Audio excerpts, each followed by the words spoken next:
Jan Samarth portal. Okay, Jan Samarth portal ಇದು launch ಆಗಿ 4 ವರ್ಷ ಕಂಪ್ಲೀಟ್ ಆಯಿತು. ಆಯಿತಾ sir, please listen here. Yeah fine, ನನಗೊಂದು ಪದ ಬಳಸ್ತೇನೆ, ಫಿನಾನ್ಷಿಯಲ್ ಇನ್ಕ್ಲೂಷನ್ ಅಂತ. There is a word called as financial inclusion. Okay, ನೋಡಿ ಈ ಪದ ಗಮನಿಸಿ, ಫಿನಾನ್ಷಿಯಲ್ ಇನ್ಕ್ಲೂಷನ್.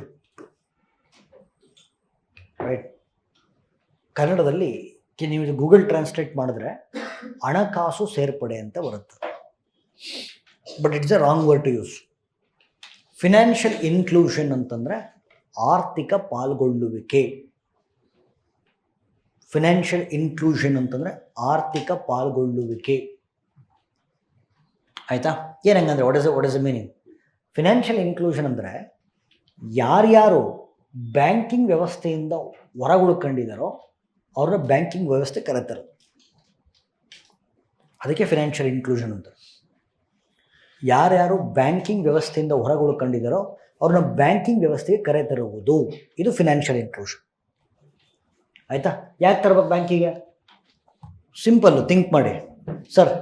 ಎಲ್ಲರೂ ಬ್ಯಾಂಕಿಗೆ ಬಂದರೆ, ಎಲ್ಲರೂ ಬ್ಯಾಂಕಿಂಗ್ ವ್ಯಾಪ್ತಿಯ ಒಳಗೆ ಬಂತು ಅಂದರೆ, ಓಕೆ, ನಿಮ್ಮ ಟ್ರಾನ್ಸಾಕ್ಷನ್ ರೆಕಾರ್ಡ್ ಆಗುತ್ತಾ? ಮಾತಾಡಿ ಸರ್. ಎಲ್ಲರೂ ಬ್ಯಾಂಕಿಂಗ್ ವ್ಯಾಪ್ತಿ ಒಳಗೆ ಬಂದರೆ ನಿಮ್ಮ ಟ್ರಾನ್ಸಾಕ್ಷನ್ ರೆಕಾರ್ಡ್ ಆಗುತ್ತೇನ್ರಿ? ಮಾತಾಡ್ರಿ. ಟ್ರಾನ್ಸಾಕ್ಷನ್ ರೆಕಾರ್ಡ್ ಆದರೆ ಇನ್ಕಮ್ ಡಿಸ್ಕ್ಲೋಸ್ ಆಗುತ್ತಾ? ಮಾತಾಡ್ರಪ್ಪ. ಇನ್ಕಮ್ ಡಿಸ್ಕ್ಲೋಸ್ ಆಯಿತು ಅಂದರೆ ನೀವು ಟ್ಯಾಕ್ಸ್ ಕಟ್ಟಲೇಬೇಕಾ? ಟ್ಯಾಕ್ಸ್ ಕಟ್ಟಿದ್ರೆ ದೇಶಕ್ಕೆ ಇನ್ಕಮ್ಮು, ಡೆವಲಪ್ಮೆಂಟು, ಇದು ಒಂದು. ಆಯಿತಾ? ಇದು ಸರ್ಕಾರಕ್ಕೆ ಆಗ್ತಕ್ಕಂಥ ಲಾಭ. ಲಿಸನ್, ಬ್ಯಾಂಕಿಂಗ್ ವ್ಯಾಪ್ತಿಗೆ ಬರೋದ್ರಿಂದ ನಿಮ್ಮದು each and every transaction record ಆಗುತ್ತೆ. ಪ್ರತಿ ಟ್ರಾನ್ಸಾಕ್ಷನ್ ರೆಕಾರ್ಡ್ ಆದಾಗ ನಿಮ್ಮ ಇನ್ಕಮ್ಮು ಡಿಸ್ಕ್ಲೋಸ್ ಆಗುತ್ತೆ. ಇನ್ಕಮ್ ಡಿಸ್ಕ್ಲೋಸ್ ಆಯಿತು ಅಂದರೆ ಟ್ಯಾಕ್ಸ್ ಕಟ್ಟಲೇಬೇಕು. ಟ್ಯಾಕ್ಸ್ ಕಟ್ಟಿದ್ರೆ ದೇಶಕ್ಕೆ ಇನ್ಕಮ್ ಜಾಸ್ತಿ ಬರುತ್ತೆ, ಡೆವಲಪ್ಮೆಂಟ್ ಜಾಸ್ತಿ ಆಗುತ್ತೆ. ಓಕೆ, ಜನಕ್ಕೇನು ಹೆಲ್ಪ್ ಆಗುತ್ತೆ? ಅಬ್ಸರ್ವ್. ಜನಕ್ಕೆ ಸರ್, ಬ್ಯಾಂಕಿಂಗ್ ಇಟ್ಕೊಳ್ಳೋದ್ರಿಂದ ಫಸ್ಟ್ ಪಾಯಿಂಟ್ ಏನಂದರೆ ಸೋಷಲ್ ಸೆಕ್ಯೂರಿಟಿ ಸಿಗುತ್ತೆ, ಸಾಮಾಜಿಕ ಭದ್ರತೆಗಳು. ಸೋಷಲ್ ಸೆಕ್ಯೂರಿಟೀಸ್ ಅಂತಂದರೆ PF, ಪೆನ್ಷನ್ನು, ಇನ್ಶೂರೆನ್ಸು. ಈಗ ಕರೆಕ್ಟಾಗಿ ಹೇಳ್ರ, ಇನ್ನೂರು ರೂಪಾಯಿಲಿ PF, ಪೆನ್ಷನ್ನು, ಇನ್ಶೂರೆನ್ಸು ಸಿಗಬೇಕು ಅಂದರೆ ಅಕೌಂಟ್ ಇರಲೇಬೇಕು ತಾನೆ? Yes or no? This is primary. PF, pension, insurance ನಿಮಗೆ ಬರಬೇಕು ಅನ್ನೋ ಅಕೌಂಟ್ ಇರಲೇಬೇಕು. ಅಂದರೆ ನೋಡಿ, ಫಿನಾನ್ಷಿಯಲ್ ಇನ್ಕ್ಲೂಷನ್ ಆಗೋದ್ರಿಂದ ನಿಮಗೆ ಸೋಷಲ್ ಸೆಕ್ಯೂರಿಟಿ ಸಿಗುತ್ತೆ. ನಂಬರ್ 1. ಎರಡನೇದು, ಸರ್ಕಾರದಿಂದ ಏನಾದ್ರು ದುಡ್ಡು ಬರಬೇಕು ಅಂದರೆ ನೇರವಾಗಿ ಅಕೌಂಟಿಗೆ ಬರುತ್ತಾ? ಇಲ್ಲ. You become the direct beneficiaries. Account ಇದ್ದರೆ ನೋಡಿ, ಫಿನಾನ್ಷಿಯಲ್ ಇನ್ಕ್ಲೂಷನ್ ಆದರೆ ಮಧ್ಯವರ್ತಿಗಳ ಹಾವಳಿ ಇರಲ್ಲ. ಸರ್ಕಾರದಿಂದ ಏನು ದುಡ್ಡು ಬರಬೇಕೋ ಅದು ಡೈರೆಕ್ಟಾಗಿ ಬಂದು ಅಕೌಂಟಿಗೆ ಬೀಳುತ್ತೆ. ಇದರಿಂದ ಆಡಳಿತದಲ್ಲಿ ಟ್ರಾನ್ಸ್ಪರೆನ್ಸಿ, ರೆಸ್ಪಾನ್ಸಿಬಿಲಿಟಿ, ಅಕೌಂಟಬಿಲಿಟಿ, ಪಾರದರ್ಶಕತೆ, ಹೊಣೆಗಾರಿಕೆ ಮತ್ತು ಜವಾಬ್ದಾರಿ ಜಾಸ್ತಿ ಆಗುತ್ತೆ. ಹಾಗಾಗಿ India needs financial inclusion.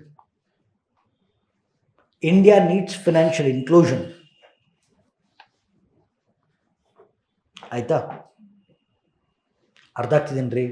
Financial inclusion ತಂದರೆ ಸರ್ಕಾರಕ್ಕೇನು ಲಾಭ ಆಗುತ್ತೆ, ಪ್ರಜೆಗಳಿಗೇನು ಲಾಭ ಆಗುತ್ತೆ, ಆಡಳಿತ ವ್ಯವಸ್ಥೆಯೇನು ಲಾಭ ಆಗುತ್ತೆ. ಆಯಿತಾ? ಅದಕ್ಕೆ ನೋಡಿ, ಫಿನಾನ್ಷಿಯಲ್ ಇನ್ಕ್ಲೂಷನ್ನ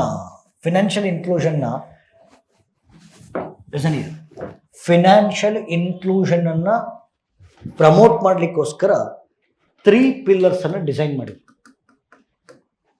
3 ಪಿಲ್ಲರ್ಸ್. ಈ 3 ಪಿಲ್ಲರ್ಸನ್ನು ಜಾಮ್ ಅಂತ ಕರೀತೀವಿ. ಜಾಮ್. ಓಕೆ, ಜಾಮಲ್ಲಿ J stands for Pradhan Mantri Jan Dhan ಯೋಜನಾ. ಜನ್ಧನ್ ಯೋಜನೆ ಹೇಳ್ತೆ, ಯಾರು ಬ್ಯಾಂಕಿಂಗಿಂದ ಹೊರಗೆ ಉಳ್ಕೊಂಡಿದ್ದಾರೋ ಅವ್ರನ್ನ ಗುರುತಿಸಿ 0 ಬ್ಯಾಲೆನ್ಸ್ ಅಕೌಂಟನ್ನು ಕೊಡೋದು. ದಟ್ ಈಸ್ ಜನ್ಧನ್ ಯೋಜನಾ. ಯಾರು ಬ್ಯಾಂಕಿಂಗ್ ವ್ಯವಸ್ಥೆಗಿಂತ ಹೊರಗೆ ಉಳ್ಕೊಂಡಿದ್ದಾರೋ ಅವ್ರನ್ನ ಗುರುತಿಸಿ ಅವರಿಗೆ ಉಚಿತವಾಗಿ ಝೀರೋ ಬ್ಯಾಲೆನ್ಸ್ ಅಕೌಂಟ್ ಕೊಡೋದು Pradhan Mantri Jan Dhan Yojane. Okay, A stands for Aadhaar. Okay, ನೀವು ಆಧಾರ್ ಏನು ಅಂದ್ಕೊಂಡಿದ್ದೀರ? What is Aadhaar? ನೋ, ಆಧಾರ್ನ ಪ್ಲೀಸ್ ಕೇಳಿಸ್ಕೊಳ್ಳಿ ಸರ್, ನೀವು ಕೇಳಿಸ್ಕೊಳ್ಳಿ. KYC ಮಾಡಬೇಕು ಅಂದರೆ ಆಧಾರ್ ಬೇಕಲ್ವಾ? KYC ಅಂದ್ರೇನು? Know your customer. Yes or no? ಮಾತು KYC ಮಾಡಬೇಕು, ನೋ ಯುವರ್ ಕಸ್ಟಮರ್. KYC ಮಾಡಬೇಕು ಆಧಾರ್ ಬೇಕು ತಾನೆ. ಆಧಾರ್ನ ಬಯೋಮೆಟ್ರಿಕ್ ಡಿಜಿಟಲ್ ID ಅಂತ ಕರೀತಾರೆ. ನಿಮಗೆ ಈಗ ವೋಟರ್ ID ಕಾರ್ಡ್ಗೂ ಆಧಾರ್ಗೂ ಏನು ಡಿಫ್ರೆನ್ಸು? ಅದೇ ಡಿಫ್ರೆನ್ಸು. ಓಕೆ, ನೀವು ವೋಟರ್ ID ಕಾರ್ಡಲ್ಲಿ ಬಯೋಮೆಟ್ರಿಕ್ ಲಿಂಕ್ ಆಗಿರಲ್ಲ, ಐರಿಸ್ ಸ್ಕ್ಯಾನ್ ಲಿಂಕ್ ಆಗಿರಲ್ಲ, ಆಧಾರ ಲಿಂಕ್ ಆಗಿರುತ್ತೆ. ನಿಮ್ಮದು ಐರಿಸ್, ಕಣ್ಣಿಂದು ಐರಿಸ್ ಮತ್ತು ಬಯೋಮೆಟ್ರಿಕ್, ಅದಕ್ಕೆ ನಾವು ಬಯೋಮೆಟ್ರಿಕ್ ಡಿಜಿಟಲ್ ID ಅಂತ ಕರಿತೀವಿ ಆಧಾರ್ನ. ಅರ್ಥ ಆಗ್ತಿದೆಯಾ? ನೀವು ಯಾವುದೇ ಒಂದು ಕಂಪ್ನಿ ಅವ್ರ ಕಸ್ಟಮರ್ ಗೊತ್ತಾಗಬೇಕು ಅಂದರೆ, KYC ಮಾಡಿಸ್ಬೇಕು ಅಂದರೆ ಆಧಾರ್ ಕನೆಕ್ಟ್ ಮಾಡಲೇಬೇಕು. It's A biometric digital ID. Okay, Aadhaar. M stands for mobile. Okay, so financial inclusion ಆಗಬೇಕು ಅಂದರೆ ಈ 3 ಪಿಲ್ಲರ್ಸ್ ಇವಿರಲೇಬೇಕು. ಭಾರತದಲ್ಲಿ ಫಿನಾನ್ಷಿಯಲ್ ಇನ್ಕ್ಲೂಷನ್ ಆಗಬೇಕಾದ್ರೆ 3 ಇರಲೇಬೇಕು. ಒಂದು ಅಕೌಂಟು, ಜನ್ಧನ್ ಅಕೌಂಟು, ಎರಡನೇದು ಆಧಾರ್, ಮೂರನೇದು ಮೊಬೈಲ್. ಈ 3 ಇದ್ದಾಗಲೇ ಏನಾಗೋದು? ಫಿನಾನ್ಷಿಯಲ್ ಇನ್ಕ್ಲೂಷನ್ ಆಗೋದು. ಸರಿ, ಹಾಗಾದರೆ ಫಿನಾನ್ಷಿಯಲ್ ಇನ್ಕ್ಲೂಷನ್ಗೆ ಸಂಬಂಧಪಟ್ಟಂಥ ಭಾರತ ಸರ್ಕಾರದ ಎಲ್ಲ ಯೋಜನೆಗಳನ್ನು ಮಾತಾಡ್ತಾ ಹೋಗೋಣ. ಓಕೆ, ಒಂದು 3-4 ಇದ್ದಾವೆ, ಸಿಂಪಲ್, ನಿಮಗೆ ಗೊತ್ತು. ಫಸ್ಟು ನಾನು ರೆಡಿ ಹೇಳ್ಬಿಟ್ಟಿದ್ದೀನಿ, ಪ್ರಧಾನಮಂತ್ರಿ ಜನ್ಧನ್ ಯೋಜನಾ. ಫ್ರೀ ಉಚಿತವಾಗಿ ಝೀರೋ ಬ್ಯಾಲೆನ್ಸ್ ಅಕೌಂಟ್ ಕೊಡ್ತಾ ಇದ್ದೀವಿ. ಯಾಕೆ? To promote financial inclusion. ಎರಡನೇದು, ನೀವು ಹೇಳಿ, UPI ಬಳಸ್ತೀರಣ್ಣ? UPI, right? Unified payment interface. UPI ಬಳಸೋದ್ರಿಂದ ಫಿನಾನ್ಷಿಯಲ್ ಇನ್ಕ್ಲೂಷನ್ ಆಗ್ತಾ ಇದೆಯಾ ಇಲ್ವಾ? Yes or no? ಓಕೆ, ಎಲ್ಲ UPI ಶಿಫ್ಟ್ ಆದಮೇಲೆ ಇರೋವರೆಲ್ಲ ಬ್ಯಾಂಕಿಂಗಿಗೆ ಬಂದರೆ ಇಲ್ಲ? UPI ಬಂದ ಮೇಲೆ ಇರೋರೆಲ್ಲ ಬ್ಯಾಂಕಿಂಗಿಗೆ ಬಂದರೆ ಇಲ್ಲ? Financial inclusion.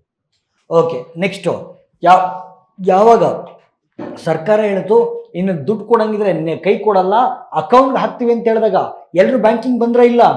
Direct benefit transfer. Okay, ನಾನು ಹಿಂದಿನ ಕ್ಲಾಸಲ್ಲೂ ಹೇಳಿದ್ದೀನಿ ನೋಡಿ, 3 ಸ್ಕೀಮ್ ಹೇಳಿದ್ದೆ. ಜನ್ ಸುರಕ್ಷಾ ಯೋಜನೆಗಳು 3 ಸ್ಕೀಮ್ ಹೇಳಿದ್ದೆ. ಒಂದು ಅಟಲ್ ಪೆನ್ಷನ್ ಸ್ಕೀಮು, ಇನ್ನೊಂದು ಪ್ರಧಾನಮಂತ್ರಿ ಸುರಕ್ಷಾ ಬಿಮಾ ಯೋಜನಾ, ಪ್ರಧಾನಮಂತ್ರಿ ಜೀವನ್ ಜ್ಯೋತಿ ಬಿಮಾ ಯೋಜನಾ. ಈ 3 ಸ್ಕೀಮ್ಸ್ಗಳನ್ನ ಎನ್ರೋಲ್ ಆಗಬೇಕು ಅಂತಂದ್ರೆ ಬ್ಯಾಂಕ್ ಅಕೌಂಟ್ ಬೇಕಾ ಬೇಡ? Financial inclusion. These are some of the schemes which promote financial inclusion. Simple repeat ಮಾಡ್ತೀನಿ, ಪ್ರಧಾನಮಂತ್ರಿ ಜನ್ಧನ್ ಯೋಜನಾ ಝೀರೋ ಬ್ಯಾಲೆನ್ಸ್ ಅಕೌಂಟ್ ಕೊಡುತ್ತೆ, ಇದರಿಂದ ಫಿನಾನ್ಷಿಯಲ್ ಇನ್ಕ್ಲೂಷನ್ ಇಂಪ್ರೂವ್ ಆಗುತ್ತೆ. ಎರಡನೇದು UPI ಬಂದಮೇಲೆ UPI ಯೂಸ್ ಮಾಡಬೇಕು ಅಂತಂದರೆ ನಿಮಗೆ ಓಕೆ ನೀವು ಬ್ಯಾಂಕ್ ಅಕೌಂಟ್ ಇರಲೇಬೇಕು. ಮೂರನೇದು, ಸರ್ಕಾರದಿಂದ ನೇರ ನಗದು ವರ್ಗಾವಣೆ, ಡೈರೆಕ್ಟ್ ಬೆನಿಫಿಟ್ ಟ್ರಾನ್ಸ್ಫರ್ ಪಡ್ಕೊಳ್ತೀರಂದ್ರೆ ಬ್ಯಾಂಕ್ ಅಕೌಂಟ್ ಇರಲೇಬೇಕು. ಆಮೇಲೆ 3 ಸುರಕ್ಷಾ ಯೋಜನೆಗಳು ಯಾವ್ದ್ಯಾವುದು? ಅಟಲ್ ಪೆನ್ಷನ್ ಸ್ಕೀಮು, ಇನ್ನೊಂದು ಪ್ರಧಾನಮಂತ್ರಿ ಸುರಕ್ಷಾ ಬಿಮಾ ಯೋಜನಾ, ಮೂರನೇದು ಪ್ರಧಾನಮಂತ್ರಿ ಜೀವನ್ ಜ್ಯೋತಿ ಬಿಮಾ ಯೋಜನಾ. ಅವೆಲ್ಲ ಎಕ್ಸ್ಪ್ಲೇನ್ ಮಾಡಿದ್ದೀನಿ ಹಳೆ ಕ್ಲಾಸಲ್ಲಿ, ಯೂಟ್ಯೂಬ್ ಆಗಿದ್ದಾಗ ನೋಡ್ರಿ, ಆಯಿತಾ?